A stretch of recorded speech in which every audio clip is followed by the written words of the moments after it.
এক মাসে তিনবার ভয়াবহ বন্যার কবলে সিলেট। কিন্তু কেন? ভুক্তভোগীদের কেউ কেউ এজন্য দুষছেন কিশোরগঞ্জের ইটনা অষ্টগ্রাম মিঠামইনের অল ওয়েদার সড়কে। বিশেষজ্ঞরা বলছেন বন্যার কারণ জলবায়ু পরিবর্তন, অপরিকল্পিত নগরায়ন, জলাশয় ভরাট এবং নদীর নাব্যতা কমে যাওয়া।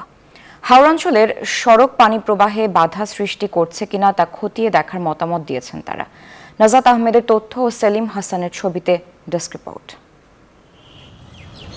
২৭ মে থেকে সিলেটে প্রথম দফায় ২ সপ্তাহব্যাপী বন্যায় পানিবন্দী ছিল ১০ লাখেরও বেশি মানুষ। বানের জল পুরোপুরি নামার আগেই ১৫ই জুন থেকে ফের বন্যা পরিস্থিতির সৃষ্টি হয় সিলেটে। পানিবন্দী হয়ে পড়েন মহানগর সহ সব উপজেলার কয়েক লাখ মানুষ। এর পরবর্তী এক সপ্তাহ সিলেটের বন্যা পরিস্থিতি ছিল ভয়াবহ।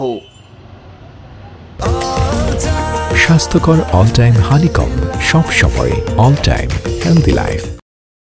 দ্বিতীয় দফার বন্যার পানি শুকোনোর আগেই গেল সোমবার থেকে তৃতীয়বারের মতো বন্যার কবলে পড়ে সিলেট। ৩৬ দিনে ৩বার বন্যা কবলিত হয় এই অঞ্চল। বারবার বন্যায় ক্ষতিগ্রস্ত হয়েছে ঘরবাড়ি, ভেঙেছে রাস্তাঘাট, ভেসে গেছে পুকুরের মাছ। বানভাসীদের অভিযোগ, বৃষ্টি ও উজানের ঢলে প্রতি বছরই দুর্ভোগে পড়তে হয়। এজন্য কিশোরগঞ্জের ইটনা অষ্টগ্রাম মিঠামইনের অল ওয়েদার সড়ককে দায়ী করছেন ভুক্তভোগীদের কেউ কেউ।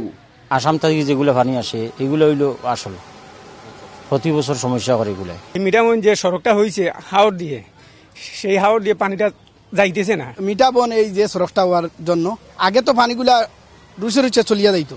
বিশেষজ্ঞরা বলছেন জলবায়ু পরিবর্তন, অপরিকল্পিত নগরায়ন, জলাশয় ভরাট সহ নদীর নাব্যতা কমে যাওয়া বন্যার প্রধান কারণ। তবে মিঠামইনের সড়ক পানি প্রবাহে বাধা সৃষ্টি করছে কিনা তা খতিয়ে দেখা উচিত। একটা অপরিকল্পিত শহরের যে গড়ে ওঠা, সেই কারণটাই সিলেটের ক্ষেত্রে প্রযোজ্য আমার মনে হচ্ছে। এই বিল্ডিংগুলো ওঠার সাথে সাথে ওখানে তো মাটি ভরাট করা হয়েছে, কিংবা ওখানে যে ওয়াটার বডিগুলোকে ভরাট করে করা হয়েছে, ওই এরিয়ার যে পানির নিষ্কাশন পরবর্তীতে কীরকম হবে, এগুলো সুদূর প্রসারী কোনো প্ল্যান আছে বলে আমার মনে হয় না। মিঠামইন তো পরে, কারণ আগে তো ডুবতেছে আপনার জনতা, আগে ডুবতেছে সিলেট, আগে ডুবতেছে সুনামগঞ্জ, এখানে পানিটাই নামতে পারতেছে না, পরে না মিঠামইনিকে সমস্যা হচ্ছে। অতএব এইটার সমাধান করার জন্য এখানে ইনফ্রাস্ট্রাকচার সরকারের পরিবর্তন দ্রুত দরকার, এবং এগুলা নদী খনন এবং ক্লাইমেট চেঞ্জের যে ইম্প্যাক্টটা কমানো, প্রতিবেশী রাষ্ট্রগুলোর সাথে কোঅপারেশন করে কিভাবে অগ্রিম সিগন্যালের মাধ্যমে সমাধান করা, এটা দৃষ্টি দেবে।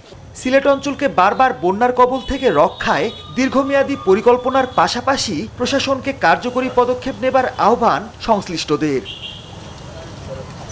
Desk report, news 24।